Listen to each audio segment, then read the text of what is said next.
kamamis. Ito, naghimay ako ng dahon ng kamote. Talbos ng kamote. Ako lang mag-isa dito na iwan. Wala yung mga amo ko, tapos na yung pasukan ng mga bata. Nagpakasyon sila sa pamilya nila. Itong saug ko pala, tinaw ko sa ref. May taba-taba, kanya ng baboy. Nagasa ko muna ito guys. Ito isasaug ko yan sa munggo. Kasi yung munggo, hindi ulam sa kanila, kundi yung sinasabay sa kanin. Yung kinakain namin sa gabi.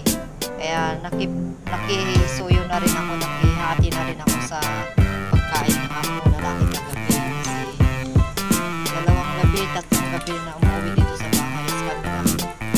Yun. Ito ang kanin ko. Hindi ako sasali sa pagluluto ng pagkain ng amo ko lalaki. Kasi nauuna na akong kumain. Tapos Pinoy food ang kinakain ko pag wala yung babae.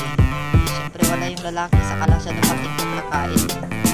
Ito guys, nag-isa ko na inano ko pala ng tubig na mainit para mawala yung laksa sa kanya. Siyempre na stock sa freezer. Ang paano lang yan, pampalasa lang, konti lang yung kinuha ko guys, hindi ko inubos yun. Hahanapin ni amo. Yan. Bawang sa nilagay ko na agad saka sibuyas. Agigisa ko na guys. Yung munggo ko, naluto ko na kahapon sa pressure cooker. Ulam ako ng munggo sa tagal ko ng pinag-uulam. Ito, may patis ako na tinatago doon. Bitsin. Binili ko mga yan para sa akin. May kabinet ako din sa kulit. Alam ni amo yan. Hindi lang siya nagtatanong. Kasi din ako nag-stock ng mga kapeto sa ka-noodles. Igisa ko na guys. Kakain na rin ng munggo. So tagal na hindi makakain ng munggo. 3 months na.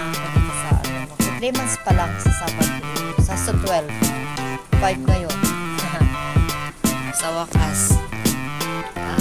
Naka-adjust na rin. Pero namimiss ko talaga yung mga Pinoy foods. Ito, sinawag ko na rin yung zucchini. Kasi maraming gulay dyan sa rep. Hindi naman nauubos. Kaya sinawag ko na rin dyan sa zucchini. Parang talbos ng kalabasa sa atin. So, bye-bye na guys.